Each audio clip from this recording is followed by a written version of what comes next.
Good afternoon, everyone. Can you hear me? Yeah. There are some seats here. Those of you standing in the back, please. There are seats here and there are seats in the middle. Those who buy $100. These are first-class seats here. From my teaching experience, A students always sit in front. No joking. Because they are more attentive. Moreover, they inherit the saliva from the professor. These are A students coming. You see, A students are coming. That's the difference between A student and a student. Here. There too.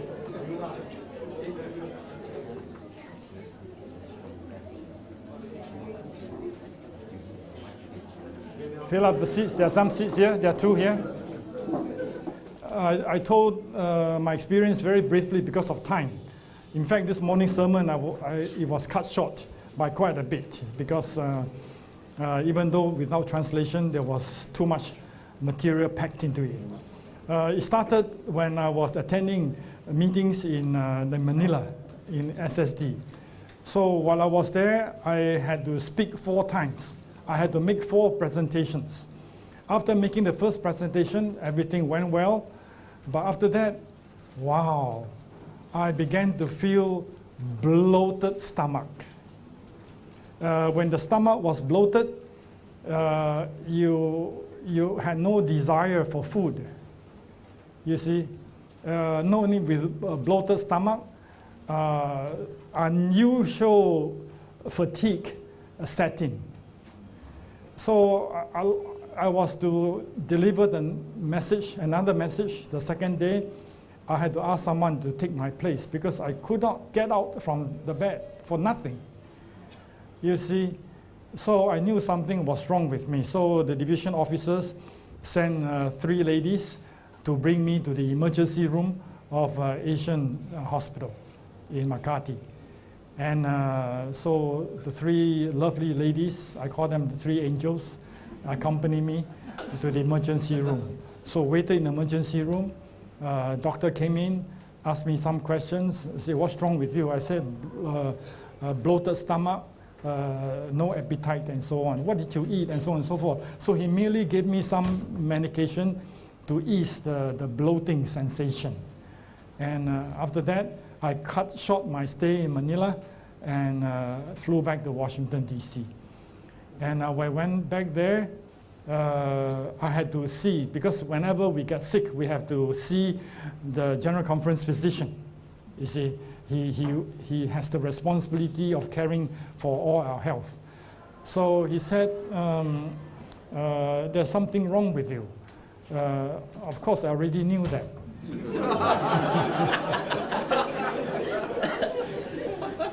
So by then, I developed very strange walking style, and that is walk like a drunk without alcohol. Can you believe that? Without alcohol. And progressively it got worse. But after much prayer, I became better. Then the next assignment was in Moscow. I was to make a presentation there for their mid-year meeting. So I went there, I felt fine, walking every day, until the time when I spoke in front of the audience. And when I spoke, suddenly I realized the world was turning. Can you imagine? If I'm in the classroom was turning. The furniture became upside down, people upside down. Wow, I had to hang on to the lectern to steady myself. I said, something is wrong with me. And so I finished my presentation. I said, I need to get back because this may be a residual problem from Manila. So went back to Washington, D.C. By then, the doctor at the General Conference began a process. We have a special relationship with the University of Maryland that has all kinds of specialties in the world. It's one of the most renowned medical institutions in the world. And we have a Seventh-day Adventist doctor who is the dean of the medical school in the University of Maryland. So through VIP connection, we could get to see the best specialists anytime. So they line up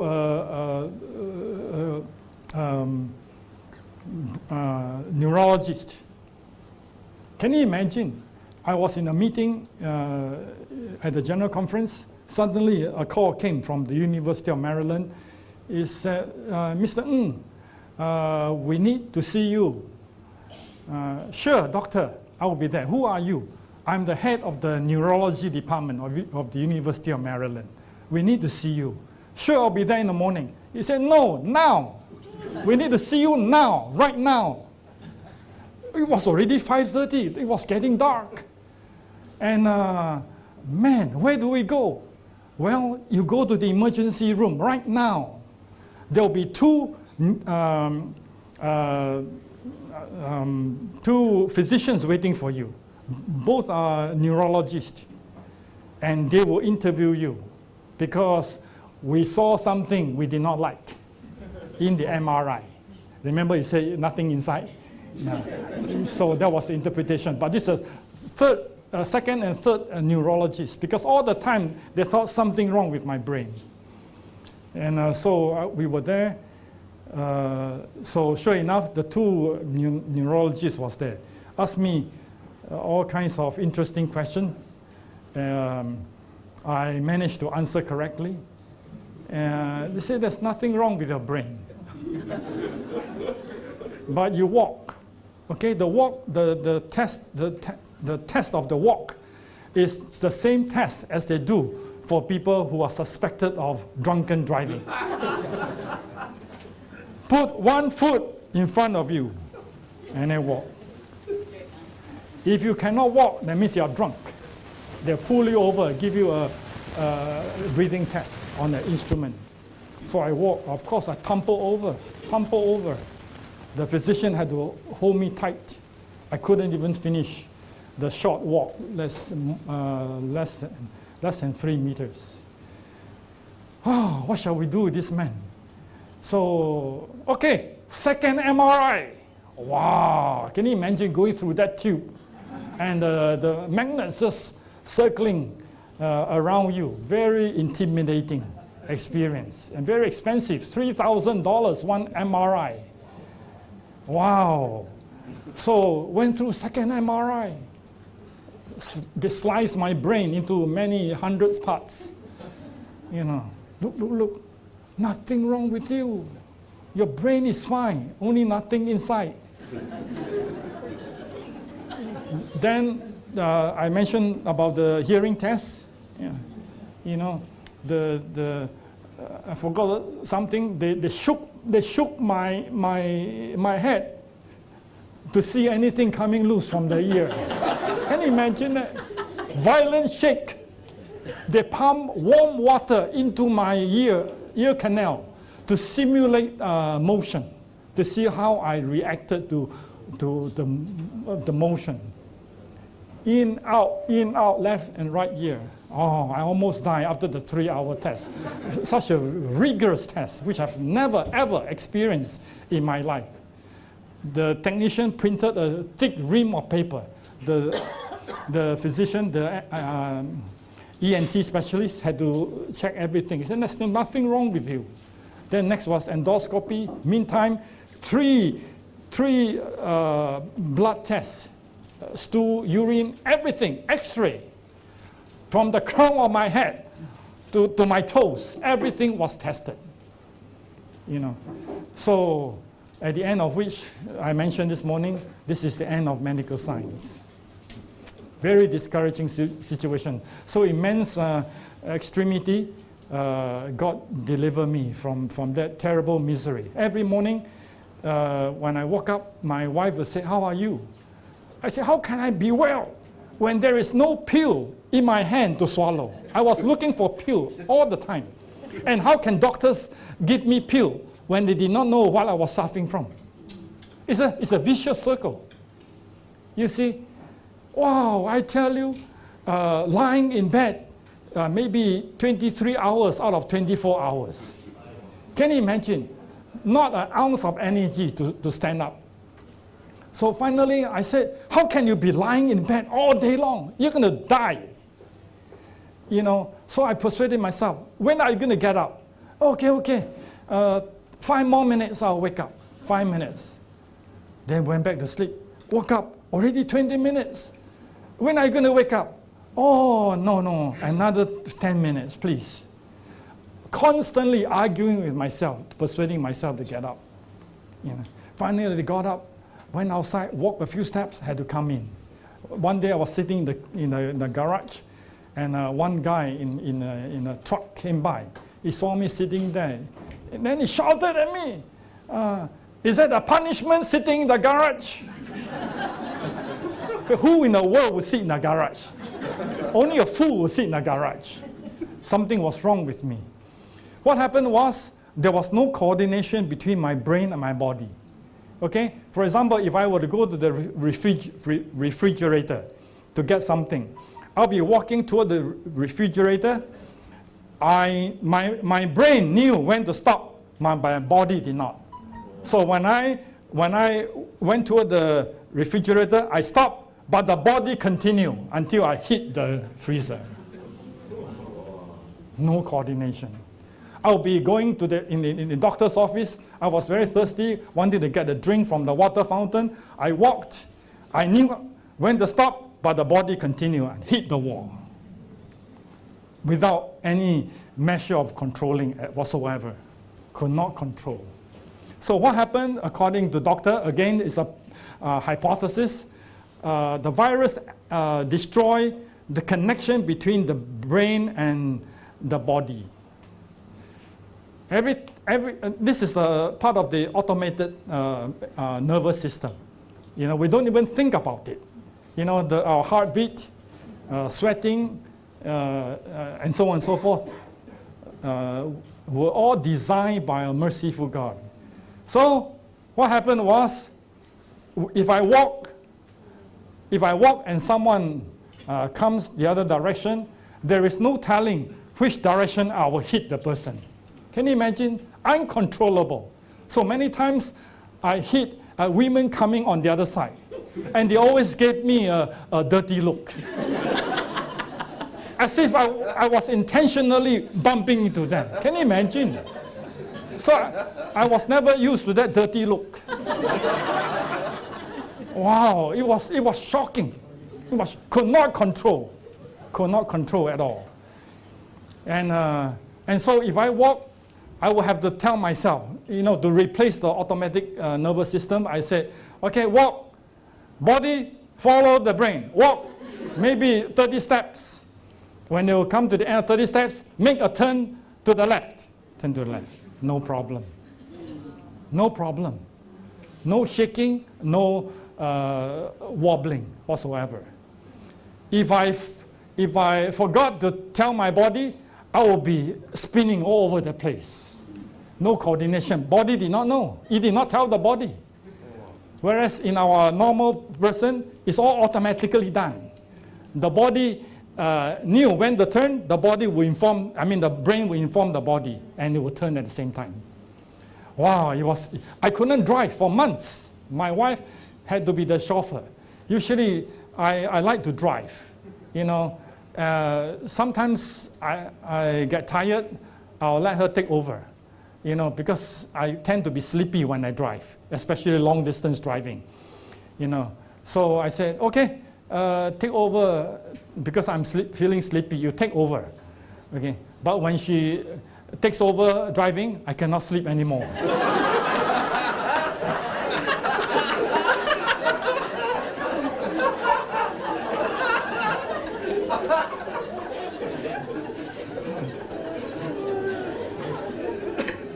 But at that time, I had to sleep, because she will be in the driver's seat, I'll be in a passenger seat. I had to lie down, totally at God's mercy. Then bit by bit, my officers thought I was going to die, if not without the the daily routine of exercise, I would have been dead long time ago. No question about it. So today I have much to thank God for. I'm alive for a special purpose. Amen. So by the grace of God, I'll fulfill that purpose for which He spared my life. No question about it. 2016 until now. It's been more than 3 years. How are you healed? Huh? How are you healed? Bit by bit. So finally I was healed without swallowing one medication. Can you imagine? The mercy of God. Solely at the mercy of God. Okay, so that's my little testimony. So that's a longer version of it.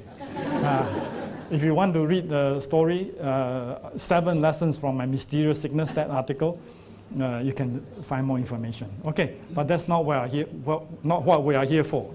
I notice the chairs here. The chairs are paralysis inducing. The chairs you are sitting down. So if you feel like standing up, please do, because those chairs are not meant for adults. Okay. Is that right? Primary school students. These are primary school students' chairs? Okay. Okay. Just a little bit about an update on World Vision, because the World Mission, as we know it today, is very different from what it was before. Very different. And very few people know what's going on around the world. So as Seventh-day Adventists, we need to know what's going on, the latest update. Okay? The world has divided into what we call Global North and Global South. Global North means the developed world. United States, Canada, Western Europe, Eastern Europe, and so on, Japan, Korea, and so on. Okay? Global South will be the developing world, starting from the Americas, into America, South America, the African continent, the Asian continent, and so on and so forth. Australia usually is included in the developed world.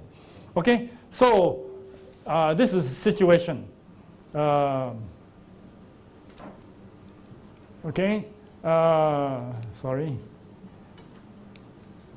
One slice is missing. This one is missing, sorry. Global North, the membership 50 years ago used to be 61% of world membership. And Global South only in 39%. But 50 years later, the reverse is true. Today, Global South has 90% of world membership. Europe is 2% now. America, 6%. So with the change of demographics, it brings a lot of misgivings on the part of many people. Okay, if an Adventist village is 100, okay, if an Adventist church is composed of 100 people, we have 41 people who are from Africa, 30 people from Latin America, Asian 19 people, Europe 1%, 6% from North America and Oceania, that's Pacific Ocean, Haiti, no, I mean Fiji, Solomon Islands, and so on. Okay, so this is the situation. So Africa, the most prosperous continent, as far as Seventh-day Adventist membership is concerned, we have something like 6 million. Huge, huge, and increasing by the day. Huge explosion of members there. Zambia is a country, has more than 1.5 million Seventh-day Adventists. Zimbabwe, at least 2 million there. You know what I mean? Oh, when you go to Africa, they sing. You know, when we sing with special music, we sing with the words and so on. But in Africa, they sing with the body. Wow. They act the song out. They act. So it's singing and acting at the same time. Profoundly impressive. That's their style. You know, so very zealous for God. And because most of them are poor. Say, we have nothing to depend on in this world. Only Jesus. Only Jesus. We baptize people by the hundreds and thousands. By the way, world, how many people we baptize on a yearly basis every year? 1.2 million now. So you divide that by day, it's more than 3,500 every day, every single day. So the Lord has blessed this church beyond any wildest imagination. A movement that was began by God in 1844, great disappointment, until now, 150 plus years, and it's going strong. It doesn't mean the church has no problem. The church is facing major problem, but we have the confidence to believe that God will see us through thick and thin. Okay, so this is a percentage. Okay. By the way, anytime you can ask questions. Are there mics available? Johnny, okay. Anytime you want to speak, just raise your hand. I'm a teacher by profession, so I don't make formal presentation. That's the reason why I'm more comfortable walking. Okay, so anytime you want to speak, be sure to interrupt me. By the way, ask me questions. You don't have to agree everything with me. Okay, I encourage my students to ask tough questions. Yes, that's a question. Yes, Albert. Speak to the mic so that those at the back can hear him.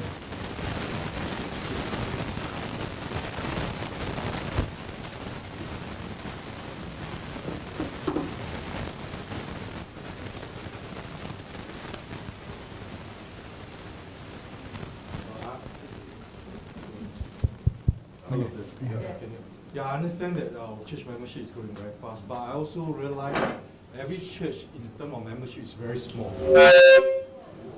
You get me now? Every church? Per church, the attending member is less than 100, or usually very small church. Most a lot of other churches who are very big. Most of the churches are small, but it depends where are you talking about. Okay, in Brazil, average church 500 people. Brazil has 1.5 million Seventh-day Adventists. One country alone, 7 unions. It's amazing. They brought me to Sao Paulo, for example. Sao Paulo is a commercial city. Brought me Sao Paulo. Oh, this is a Seventh-day Adventist church, 600 members church. And walk a few steps, maybe 20, 30 steps. Oh, this is a Seventh-day Adventist school. The strength of our church is education. Where there are strong schools, there are strong members. It's amazing. And but elsewhere, smaller churches. Some of the churches meet under the tree. Yeah, it's a congregation. But the ceiling, they have ceiling, but the ceiling is so high they can see the stars at night.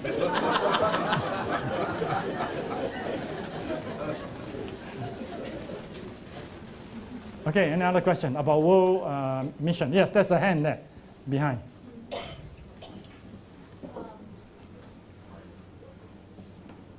Testing.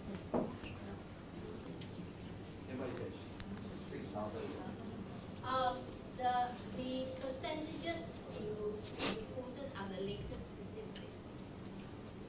But what about the retention rate in each of these categories? Very good question, and that's coming up.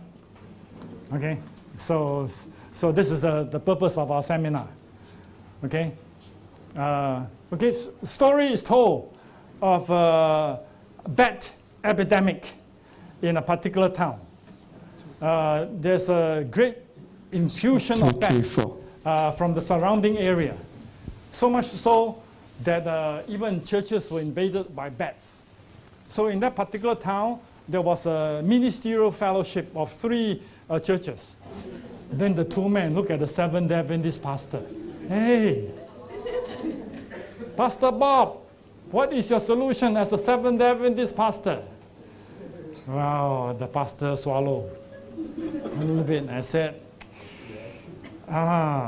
me, there's only one solution.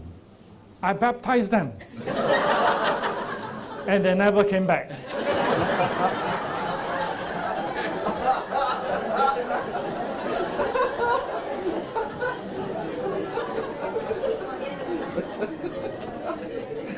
Drown them. After baptisms, bats don't return to church. After baptism, do people return to church? That's a question for us. Do they come back? Some do, some don't, unfortunately. If they do, how many make it back? And this has been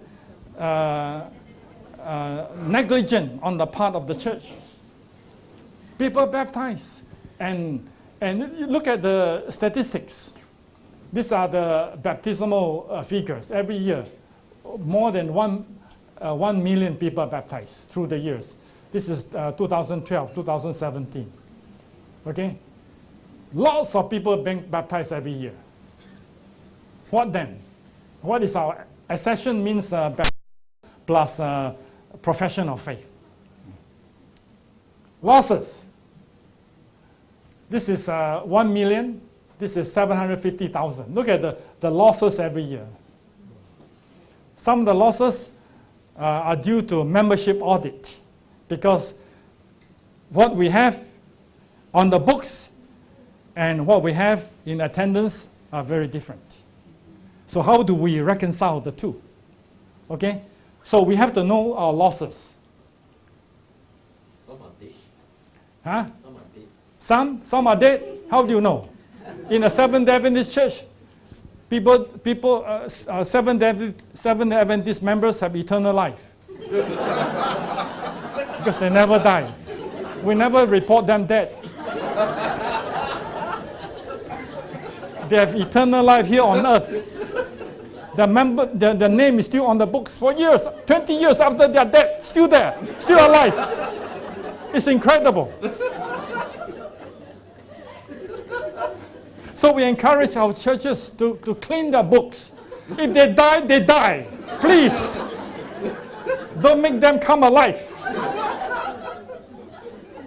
So they are beginning to do that now. So no more eternal life.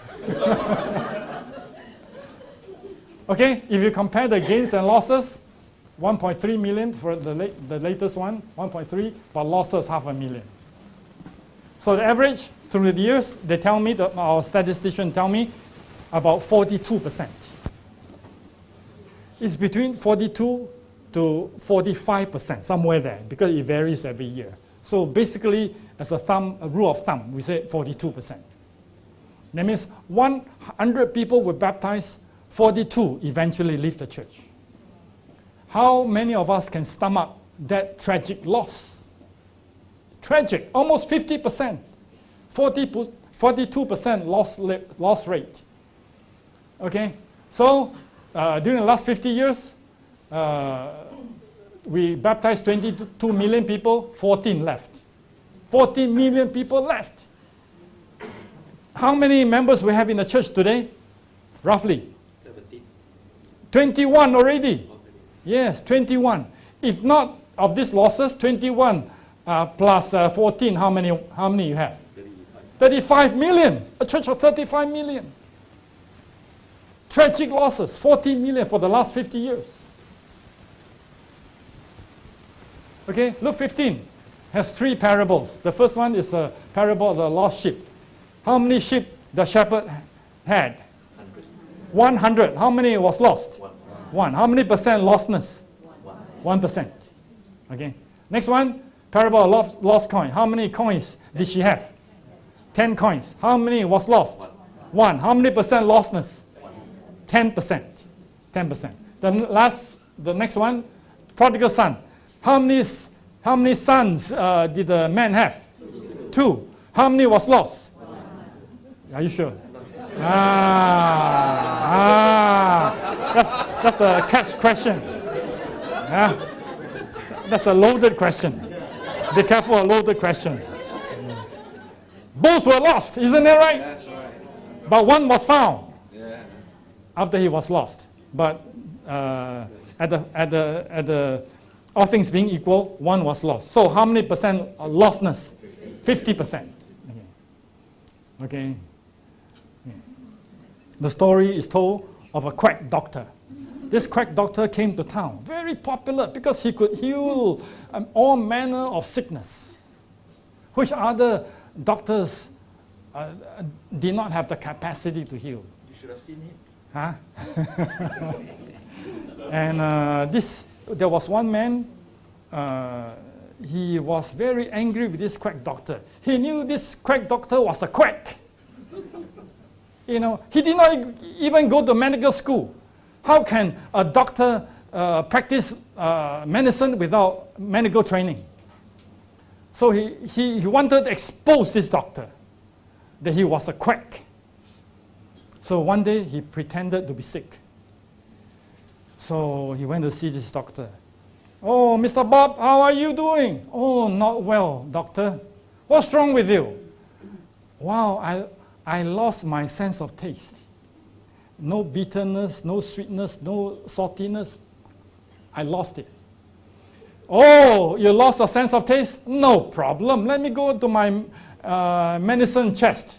Because he put all the medicines by number. Loss of taste, loss of taste, loss of taste. Oh, yes!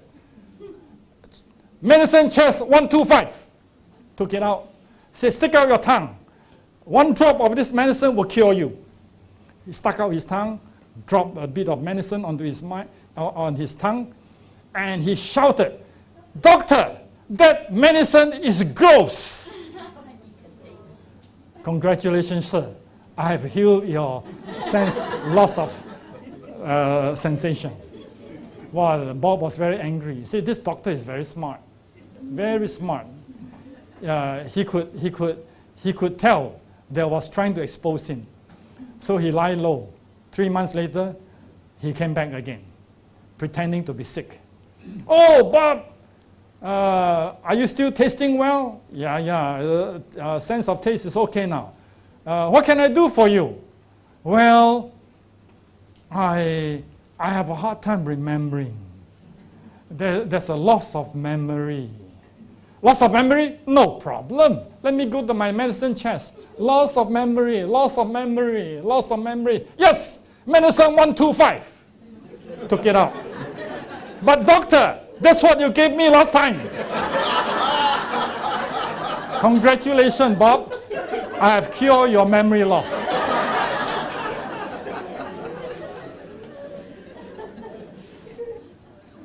Bob said, I'm going to nail him down for good this time. For the last time, I'm going to nail him down.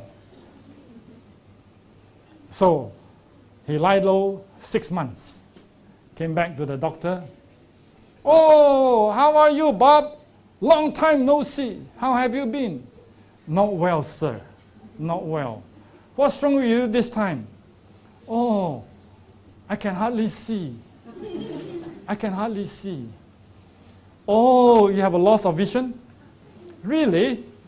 Loss of vision. Well, to be honest with you, there is no medicine in my medicine chest to help you. I'm sorry, I cannot help you. Okay?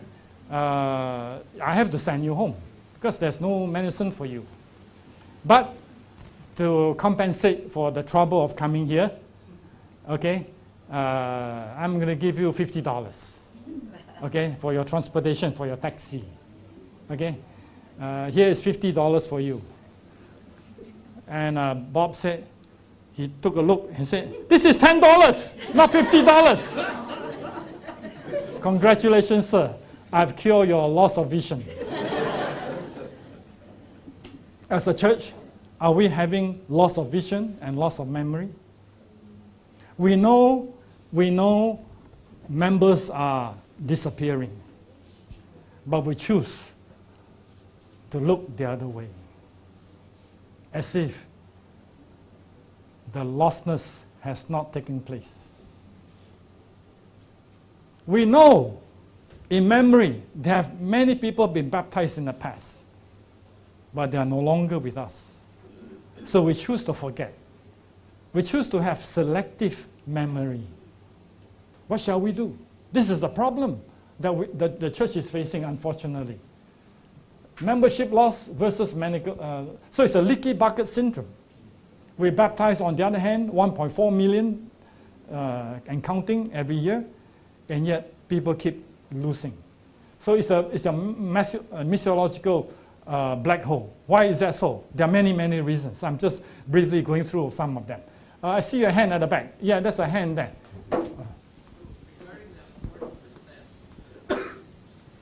Can you speak to the mic so that the rest can hear? So that 40% that's leaving, has anybody from the church ever taken the time to go talk to those people? Very good question. And find out exactly from their perspective, why are they leaving? Very good question. You have read my mind. It's coming.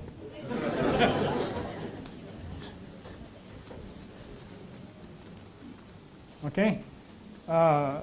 Many reasons why people leave the church. One is post-evangelistic care. After evangelism, public evangelism is over, we baptize people. I still remember many years ago, we have huge evangelistic meeting in Victoria Memorial Hall. Remember those of you who are older?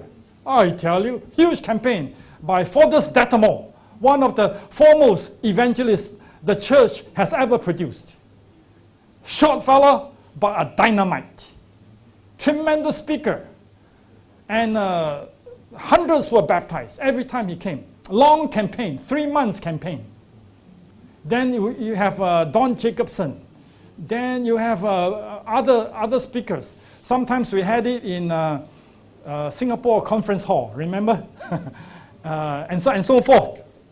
Spending lots of money, hiring expensive hall. And you whip up a lot of enthusiasm on the part of our church members, and we baptized quite a few, but very, very little post-evangelism care.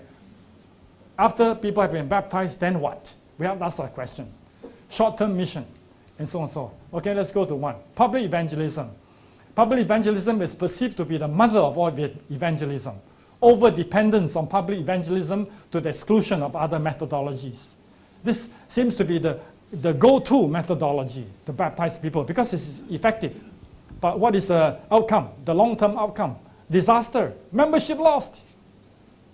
At the spur of moment, people make decisions, but there are no roots. They have not been discipled into the church. So when obstacles come along, they just disappear. No post-evangelism care. So, and the pre-evangelism rush, you know, as long as they know the meeting, the major doctrines of the church, for 10 days, 2 weeks, we baptize them. And we don't harvest bananas when they are still green, do we? No, but we do in evangelism, unfortunately. A low incorporation rate. They did a study on Billy Graham crusades. Billy Graham passed away last year and noted for public evangelism. He will hire the whole stadium and tens of thousands of people will come. And when he called for decision making, hundreds will come on the main floor in the field where the rest stay in the arena. And they did a study on those people who make decision to accept Jesus Christ as their personal savior. And how many of them eventually were baptized? They did a study. You know how many? 2%. 2%. Same situation that we find in our church. Very low incorporation rate. And not only that, we have high apostasy rate because of lack of care, lack of membership care. So, and Win Arn, a very famous writer, wrote this. The gap between the glamour of the mass crusade with the testimonies of superstars and 5,000 voice choir and the local pastors backed by a 15 voice choir. A person born in the excitement, glamour, crowds, starlets, and media of a crusade often finds the local church flat, dull, and boring. This is a problem with having public evangelism. Public evangelism is fine under ideal circumstances, but many times we use it as the only methodology to win people. Can you imagine? Right now, our foremost evangelist in the world church is Mark Finley, maybe, or Doug Batchelor. Dwight Nelson to some extent, but he's a college campus pastor. a very, very good preacher, of course. And let's say Mark Finley. Mark Finley comes to Singapore, which he did some years ago. Yeah. And baptized a group of people, and the MC announced the following week that the meeting is coming to an end, and next Sabbath we're going to meet in all the local churches, Balestier, Dunman, Chinese, Chuan Ho, and so on and so on. These are the addresses. So I'm a newcomer. And so I look at one church that is closest to my house. So I went there. And during the evangelistic meeting, huge choirs will be singing. I'm held spellbound by those heavenly music. But when I go to that church, there's not even a choir. And when the pastor starts speaking, I say to myself, he is no Mark Finley. Then what? There is a feeling of let down. That's the reason why, according to missiologists, the best baptism, evangelism is still church-based, based on the local church level. The slower method of discipling, training individuals, the time taken may be longer, but the effect is more fundamentally sound. Okay? Okay, this is a book that tells us about the history of Adventist evangelism from the early days until now. We just follow the evangelical church. We just follow Billy Sunday. We just follow D.L. Moody. We just follow Billy Graham. That's it. Whereas in the Spirit of Prophecy, Mrs. White mentioned again and again, it's the small group ministry that's found to be most effective, because small group ministry is an idea not born of man, but of God. You see, and in the world church, only South America and Inter-America take her seriously. To my best knowledge, these are the two continents that believe in Ellen White in that regard. That's the reason why evangelism is booming there. Okay, after baptism, then what? Aside from swimming away from crocodiles. Yeah. And so, you look at Jesus being tried by Pilate. And what did he do? After pronouncing him guilty, he washed his hands. So today we have the Pilate syndrome, unfortunately. Yeah. And in China and in India, they practice what they call infanticide. You know what is infanticide? The killing of baby. Suicide, infanticide. Homicide, killing of other people, and so on. Suicide, killing of ourselves. Infanticide, killing of infants. Okay? And so, especially, the Chinese and the Indians, they love boys better than girls. So when a girl is born, usually they will dispose of the baby girl. Usually they'll put in the entrance of a church or the entrance of a temple on the religious building. And the next morning, the priest or whoever will come along and take care of the baby or put up for adoption, or bring them to the, what do you call the place for orphans? What do you call that? Orphanage. Bring them for orphanage. And so in the Adventist church, we also practice infanticide. Killing of babies by neglect. We just neglect them. And babies cannot survive without care. Right? Without water, food, and warmth. Without love. And when I was growing up, we used to sing the song, I'm Nobody's Child. Remember that oldie? Huh? I'm nobody's child. No mommy's kisses, no daddy's smile. And that's how newly baptized people feel. I'm nobody. Even though I've been baptized. Even though I've been congratulated, I'm nobody. Okay. So the Bible, Isaiah 49 says, can a woman forget her nursing child and not have compassion on the son of a womb? Surely they may forget. Yes, they do forget. They do forget. And we have ample examples to show this is happening in the Seventh-day Adventist Church. So short-term mission. This does not apply to Singapore, but it does in many developing world. In the Philippines is a good example. Many foreign evangelists will love to go to the Philippines. They will love to go to Papua New Guinea, where there are many Seventh-day Adventist believers already. So they will hold evangelism there. What time are we supposed to stop? 4:30. Oh, so this is not a sign that we stop. It's okay. We continue. Oh, okay. Just checking. Just checking. Okay. Maybe I said something that offended them. No. It's okay, huh? So has my speech so far been kosher? Okay, I hope so. So if I offended you, please let's have a chat after the meeting's over. Short-term missionary. It's a complicated thing. We don't want to spend too much time. In other words, foreigners will bring sums of money, maybe $10,000, to conduct evangelistic meeting, and he or she is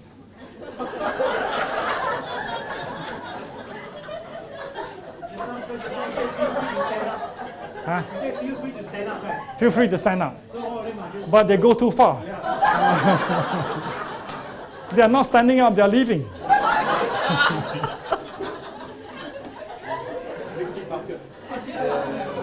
Leaky bucket syndrome happening here.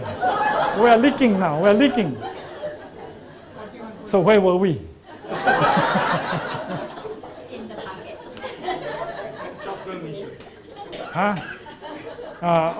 Short-term mission.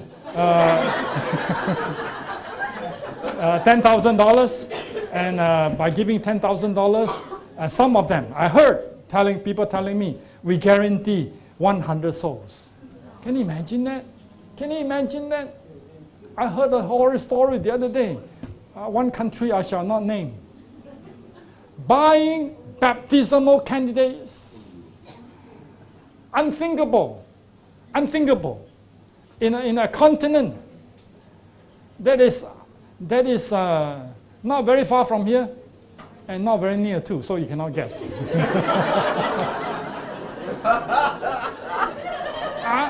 Unthinkable. So short term, after baptism, then what? The foreign evangelists will have left. And who are going to care for these people? See, that's what short term does. Short-term missionary is broadening of global perspective and so on and so forth, appreciating foreign cultures and kindling missionary spirit. But you have a lot of cons too, and the draining of world mission budget from needed area and so on and so forth. Blurring of mission and tourism. Unfortunately, this is happening. So foreign evangelists often go to countries where there are a lot of Seventh-day Adventists already. Zambia, more than 1.2 million Seventh-day Adventists. Zimbabwe, 1.5 million Seventh-day Adventists. Brazil, 1.5 million Seventh-day Adventists. Why go to these places where we are already well established? Why not go to Afghanistan? Why not go to Turkey? Why not go to Bangladesh? Nobody wants to go because nobody wants to get killed. It's no joking. It's tough. And when you go home, what is there to show for? I mean, people donate money for you. What are you going to report? Zero baptism? Would they accept that? So we have a PR nightmare on our hand. Nobody can accept that. So in order to give a report back to the donors, we go to areas where we are guaranteed a rich harvest. Okay, Adventist reward system. This one is a big one. Story is told of a farmer that tried to sell his chicken to the market on a daily basis. So he and his son would get onto the bicycle and they would cycle to the market with a big basket of chicken in a cage. Okay. And when they reached the market, the father said, "Son, I have an errand to run. You take care of the chicken, okay? Whatever that is not sold, bring them back." Okay. The chicken said, "Yes, I will bring them back." Okay. What did I say? Huh?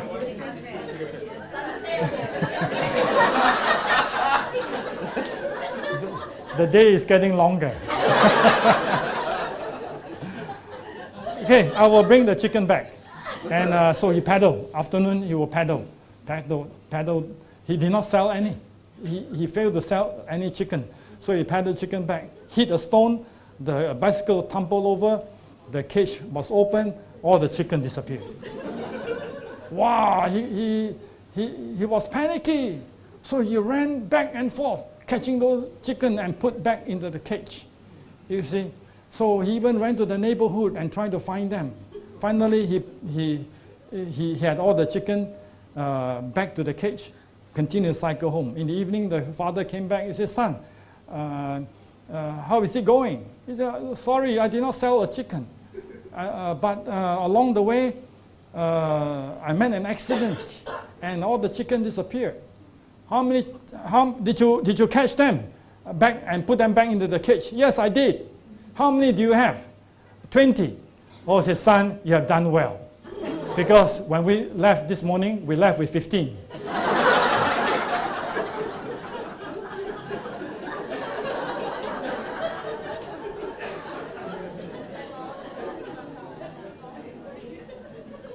Is it possible to count chicken before they are hatched? Is it possible? Yes, unfortunately, because we play the numbers game. It's competitive, addictive, because numbers accord status. In the Adventist doctrine of salvation, we are saved by grace. Right? In the classroom, in the church, however, justification is by grace. Yeah. But in the classroom, justification is by works. Is that right? You produce what you can from the examination paper. I have students coming to me. They say, sir, I can do better than my examination. Why am I getting B? I said, sir, I can only judge you by what you have written. Sir, my English is poor, but there's much more up here. I said, there's no reason for me to doubt you have more up there than what you put on paper. But the problem is, I cannot read your brain. So salvation is by works, isn't it right? So, but in the Adventist administration, justification is by numbers, unfortunately. And so growing numbers means global, more glowing status, more reward, and so on. So you should read this book by Dr. Jennings. Dr. Jennings was a professor from University of Pennsylvania, and 2 years ago she retired. This is a fascinating book on how organizations who were gung-ho on producing numbers, in the end went down to ethical collapse. So she was invited by the General Conference Auditing Service 1 year. I was invited to join them. I was fascinated by her book. And so after the meeting was over, I asked Dr. Jennings, Dr. Jennings, I read your book. It's a fascinating book. Now you have given us a lecture, giving us the gist of your book. You know, the ethical collapse that you mentioned, mostly in the books, are commercial businesses, huge companies in some cases. But could it happen to church-based organizations such as our church? He said, it has happened more often than we want to know. Unfortunately, we are all human. We are all human. When when you concentrate on producing results, you tend to compromise your integrity. All companies experience pressure to maintain solid performance. The tension between ethics and bottom line will always be present. Indeed, such pressure motivates us and keeps us going and striving.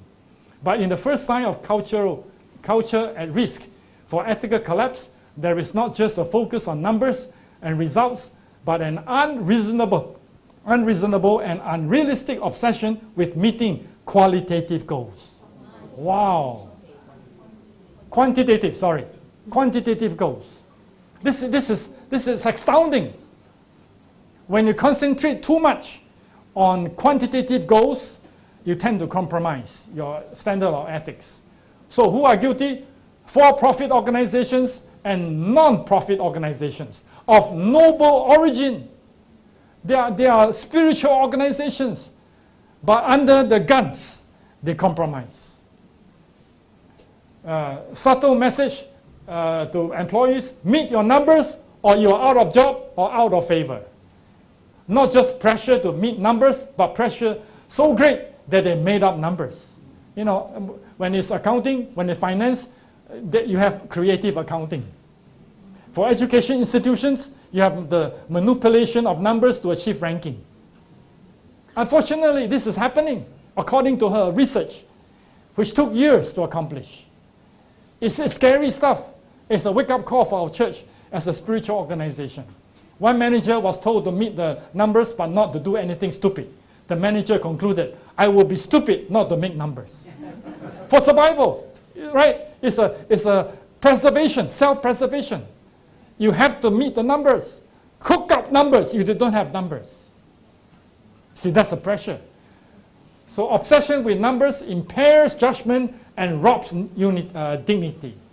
The drive for numbers can take us right to the slippery slope into ethical collapse. We have to stop this. We cannot concentrate on numbers. And many people ask me, does the General Conference set goals that are so oppressive? I say, no, General Conference doesn't do that. We find out it's always at the conference level, mission level, and then the union level to present an image that is acceptable to our superiors. Unfortunately, this is happening. Okay? Baptism as an end product. This is a big one.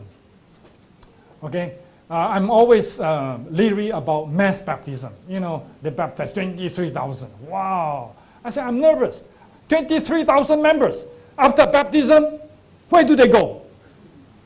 You know, I tell you, recently I witnessed a mass baptism. You know, the pastors, they were all lining up, maybe 20 of them in the swimming pool. You know, then the candidates will come out. They were handed the name of the candidate whom they will baptize shortly. No, the candidates will come down and they will give the pastor their name. So that when the pastor invoked the name of God the Father, God the Son, and Holy Spirit, and he will mention the name of this candidate. In other words, the pastor did not know those candidates. It is someone else's candidate. So I just wonder, next Sabbath, where will this individual go? Where is his membership? Usually when a person is baptized, he's baptized into membership of a church, right? In this case, in the case of mass baptism, where are the membership? I cringe when I think of that. And yet we do it routinely. 5,000 baptized. You see, huge baptism. You see. Television crew is there.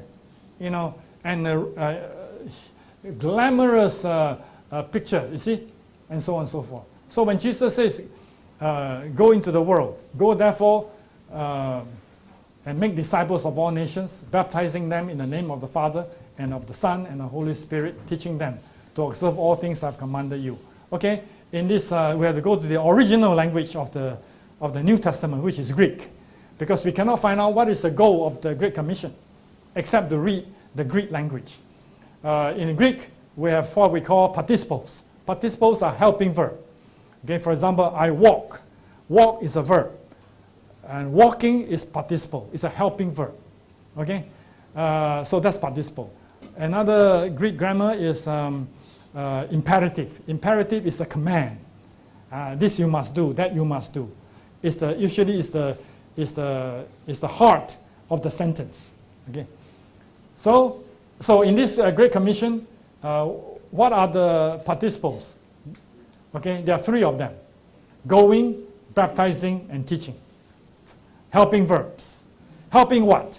Helping the goal. What is the goal? There's only one imperative. And okay, going, teaching, and so on. This one, in terms of Greek, it is going. But in terms of English grammar, it is go. Because if you say going, it is wrong grammar. Okay? So, by the way it's written, it sounds like imperative, but it is not, by looking at the ending. So there are three participles, helping verb. But the mystery is, what is the imperative? What is the gold? What is the heart of the Great Commission? Only one. Make disciples. I think this is what this Congress is about. Making disciples. It's the goal of the Great Commission. So many people are surprised. Oh, I thought baptism is the goal. No! Baptism is not the goal. Baptism is a means to an end. Just like going is a means to an end, right? And is the imperative that is making disciples. How do you make disciples? You have to go first. By going, you make disciples. You have to baptize first. By baptizing, you make disciples. Then after baptism, you teach them. So teaching to make disciples. Okay? So that's the only command, the imperative of the Great Commission. That's the reason why we emphasize so much in Singapore Adventist Conference, the importance of making disciples. So, three participles all contributing to the making of disciples. So disciple making is the heart of the matter. It's the heart of the Great Commission. There are three means to accomplish the Great Commission, and that is going, baptizing, teaching. So the end product of the Great Commission must be what? Disciple, not baptism. Contrary to our common understanding. It's disciple that is the end product. The Great Commission is not to baptize. It is to baptize to make disciples. In other words, baptism is only an intermediate step. If we practice Pilate's syndrome, we baptize and we stop, and that's it. We only baptize the means to making disciples. So what we should do is what? To continue the process. Jesus says, all authority is given to you. Go therefore and make disciples of all nations, baptizing in the name of the Father, the Son, and the Holy Spirit. And what? And teaching them. So teaching is a post-baptismal activity as well as a pre-baptismal activity. So we forget that part. Teaching them, continue. So teaching, continue. That's the reason why this morning I showed a quotation from Ellen White. Pastor should educate, should double up as what? Educator or trainer or discipler. Educating, teaching continues after baptism. So, just like coconuts. What is the fruit of a coconut?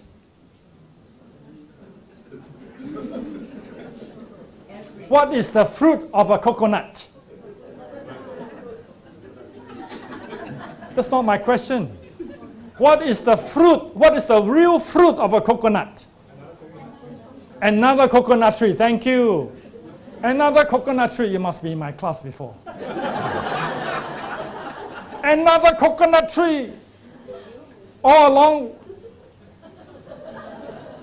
along we have been counting coconuts. Whereas in effect, we should be cultivating coconut trees. Discipling, watering, fertilizing the coconut until it's become a coconut tree. That's what the Great Commission is all about. That's what the Disciple Congress is all about. Baptism is not enough. It is great. It is an intermediate step. It is not enough. It is not complete. It must continue until finally the end product has been accomplished. So after baptism, teaching continues until disciples are made and until the church becomes a disciple-making church. Okay, so no more Pilate syndrome. No more infanticide. No more whatever. No more losses. Okay, now the statistics. Okay, we have told that already. Okay, now, okay, this is the nitty-gritty now. Okay, what kind of people leave our church? Well, both men and women. Okay, men 41% in this study. Every year, by the way, every year we do this study. And the statistics are different according to the years. So more women has left the church. Those who were raised Adventists or came through friends, public campaigns or others. Even those Adventists, Seventh Adventists who have been raised as Seventh Adventists, they too have become victims of lostness, unfortunately. And those who come through public campaign, public meeting, public evangelistic meetings, they are also among the lostness of the church. Okay? What kind of people leave the church? Very well or well prepared. Spend several years attending SDA church. Even those people who have been prepared well, they still experience lostness. In other words, membership care is not there. I'm going to talk to you about membership care in one particular continent, which is very encouraging. And those who used to attend church for many years, even then, even old-timer, attending church for many years, there's no guarantee they will stay in the church forever until Jesus comes. No guarantee whatsoever. Even 10 years or more. People of different ages. But high percentage of whom? Young people. Wow. This is mind-boggling, and this is a wake-up call for us. Young people. When there are young people in the church, we need to treasure them. We need to extend membership care on them because they are a vulnerable group according to this survey and other surveys on membership care. Young people. So whichever church you come from, if you have young people, I tell you, pay special attention to them. 47 before they turn 30. Okay, young people too. 30 and below, they are subject to discouragement. 87 started to attend SDA church before 30, 49% before 17. This is a young people group. Over 60% decided to leave the church as young adults. You see, this is the symptoms that is troubling for us. Okay? Young people of all the age groups, 37, the most percentage are young people, 18 to 29, leave the church.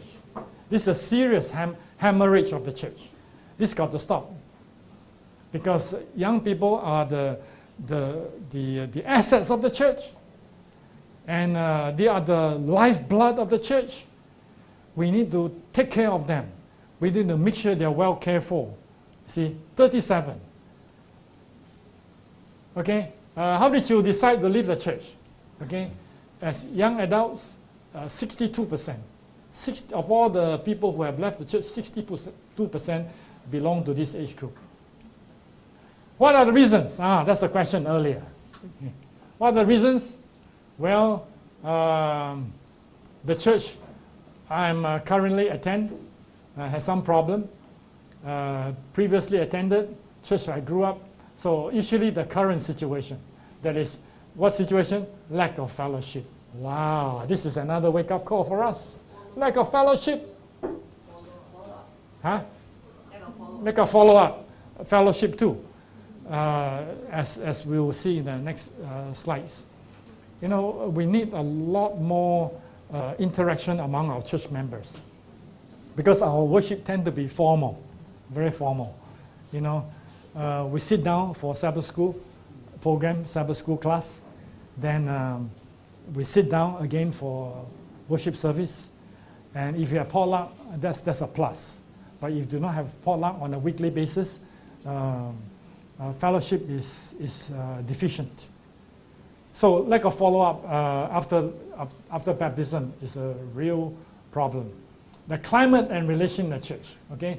People, especially young people, are looking for and stay in congregations, okay? They look for warm climate of acceptance. And you know, people who are newly baptized, they don't always know the culture of the church. You know, I heard of one story the other day of one lady, a well-to-do, a professional lady who was newly baptized into the church. And she was overjoyed with this newfound faith. And then she found out the church had a custom of potluck. So on Sabbath, she prepared a dish. Contributing to the potluck. Actually, as a new member, she could be considered as a visitor. She did not have to bring, but being very conscientious, she wanted to contribute. So she brought her dish. Wow, very proudly, she walked into the church. Oh, for the first time, I'm gonna participate in this great potluck fellowship. Put a dish on the table, among other dishes. The chief deaconess came around. What?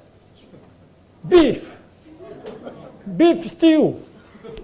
Oh, in this church, we only have vegetarian offerings, no meat allowed. So she said, what should we do? Down it went to the garbage dump. The lady came around after worship service. Where's my dish? How come my dish is empty? The insensitivity.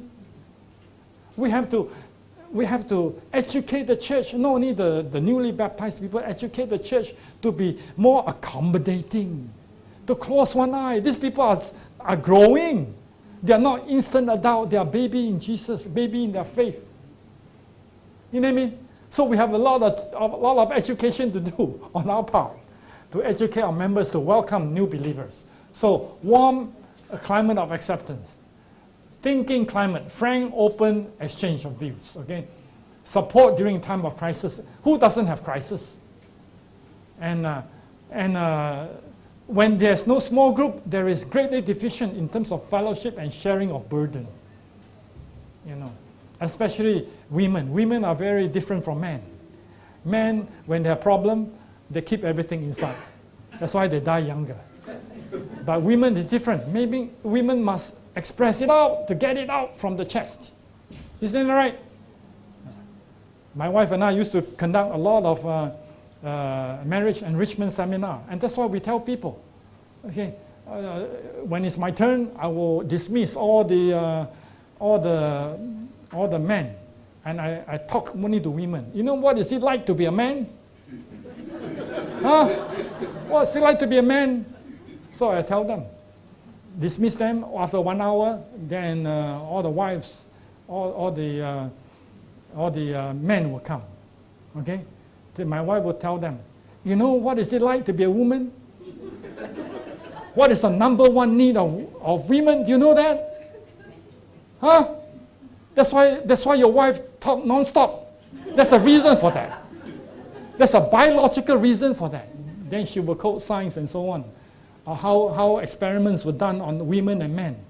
When women talk, about 8 or 9 areas of the brain lit up. In the case of men, 3 or 4. There's no pleasure. There's no pleasure in talking. But for women, it's a biological need for that. They need to talk. There's a fellowship, support during a time of crisis. That's why small group ministry is so effective, because sharing of each other's burden. They say there is no gossip in the Adventist church. You know that? There is no gossip in the Adventist church. They only share prayer requests.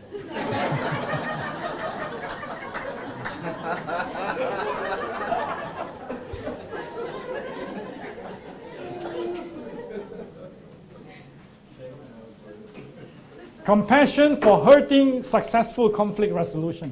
Hurting. People are hurting. They just keep their mouth shut, because it's a humiliation for them to open their mouth.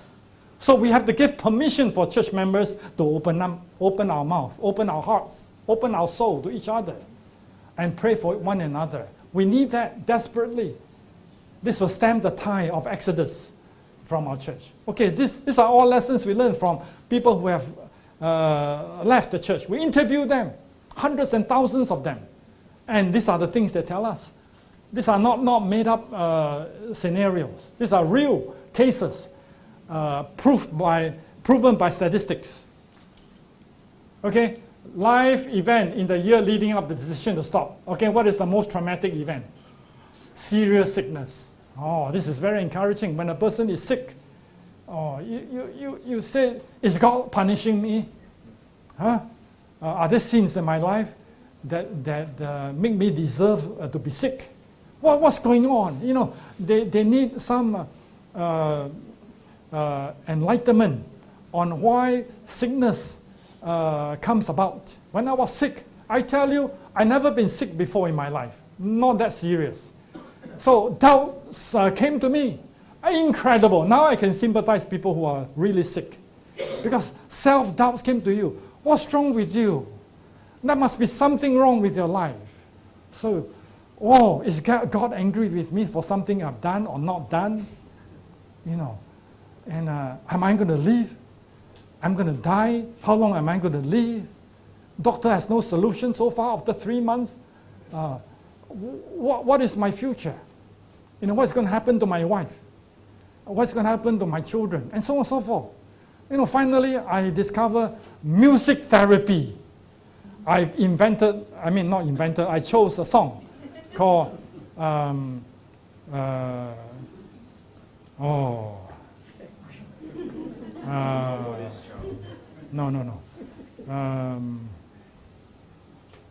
Okay, never mind. It will come back later.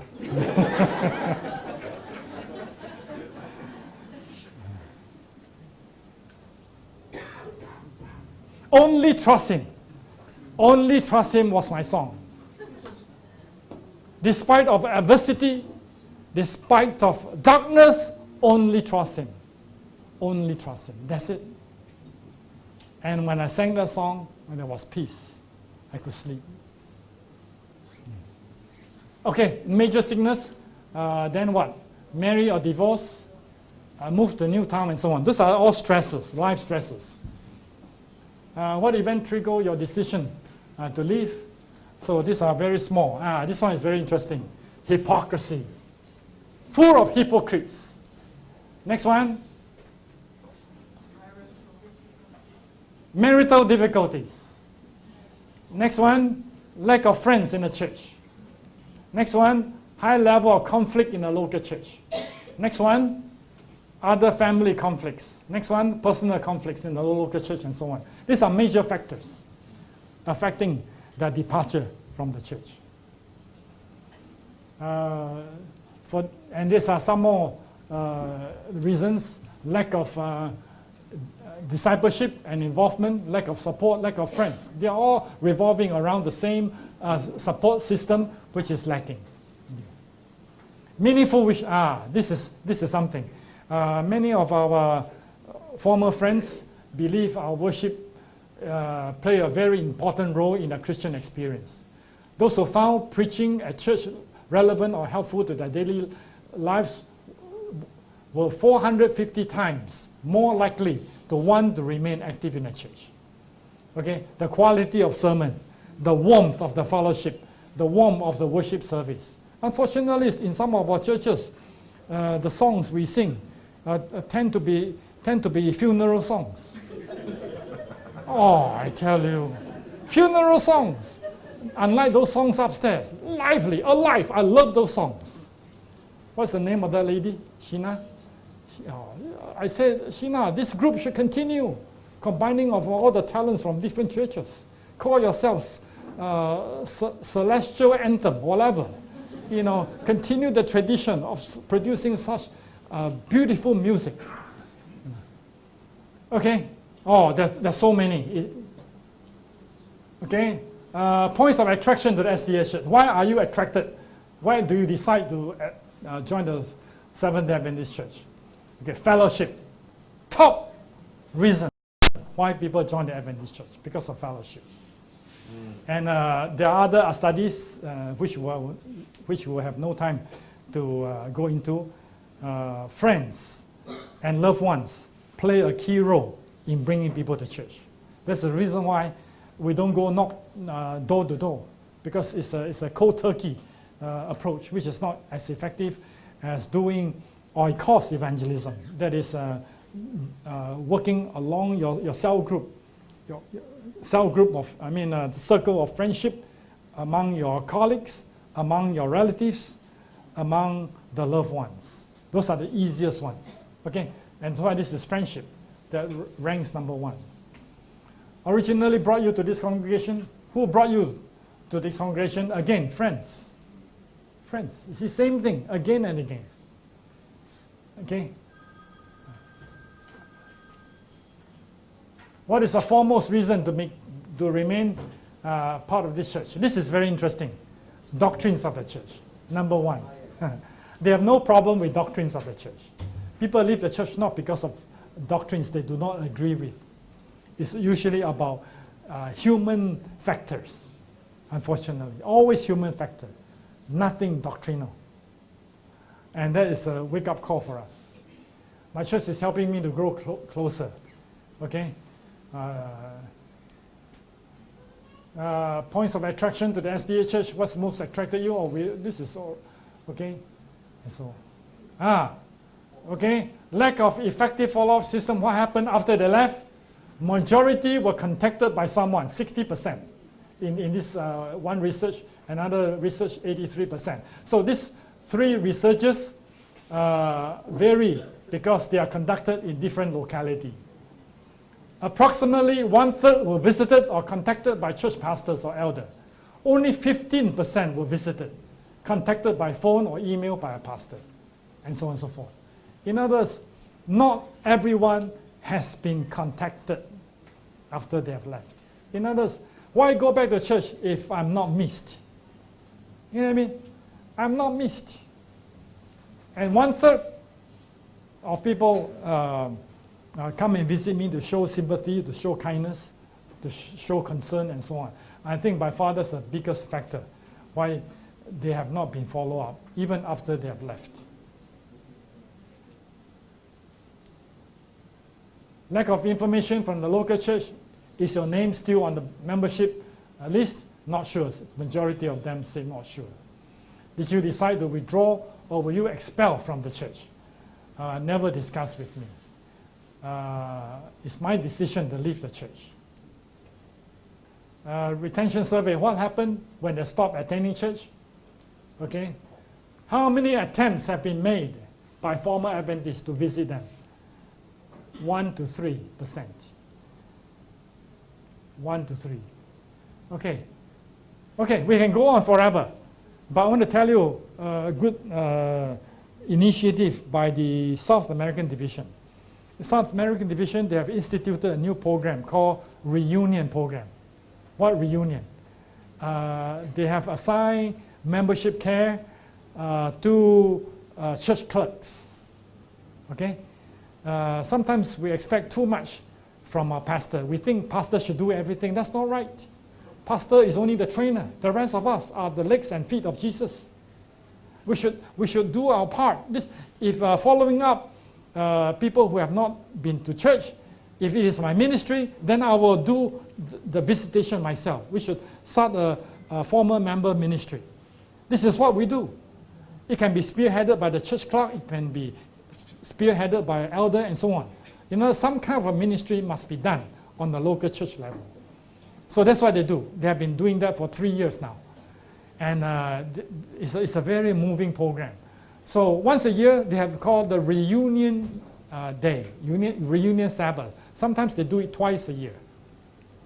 Reunion Sabbath, the one I attended was in Bolivia, part of the South American Division. It's a beautiful church with about, I would say, 500 people. And on the Reunion Sabbath, we were there. And when I entered the church, I said, how come the church is empty? Huh? They said, no, the church is not empty. All the members are in the basement. They are not supposed to go up, sit upstairs. Upstairs are for people who are coming back this Sabbath for the reunion celebration. Okay? They're all downstairs. I went down, sure enough, they were all there. He said, reserve the best seats for former members. So by and by they came. Oh, the whole place was full. Of course, people wearing earrings and all kinds, you know, and so on and so forth. And wow, it was a very moving experience because on one side of the stage, they had a cross made of real wood. Then they have stickers distributed to each former member. to put down their prayer requests and confession also. Okay, now they have returned to Jesus Christ. What is their plan? Okay, whatever they write down on that piece of sticker will be pasted to the cross. I wish I show you those pictures. People with tears streaming down their cheeks, they came and stick stickers to the cross. They still want to be saved. They still love Jesus. But because of circumstances, they have chosen to be away. You see, we have a special prayer for them in Spanish. And hundreds of people came forward, many of them in tears. I saw one lady dripping with jewelry, you know, and as the prayer was being offered, she had her own prayer. She was mumbling. I know I was not supposed to open my eyes, but I did. Because I wanted to experience, you know, how these people reacted. Wow. Then they show on the clip, the video clip, her hairdresser who had been baptized but had fallen along the way, how she decided to come back. They interview her and so on. Then suddenly the curtain was open. She was standing at the baptismal pool, ready to be baptized. The audience was aghast. Ooh, wow. She decided to be rebaptized. So she gave her testimony why she decided to come back and so on and so forth. Highly moving experiences of this reunion occasions. So in South America today, about 20% of the baptisms come from former believers. They have now coming back. Why? Because they have been intentional in approaching them, in offering membership care. So they're coming back, they're responding because they need fellowship. They still love Jesus, but because of impediments on their Christian pathway, they fall unknowingly and unconsciously. Okay, I have a lot more to tell you, but it's time for questions if you have any.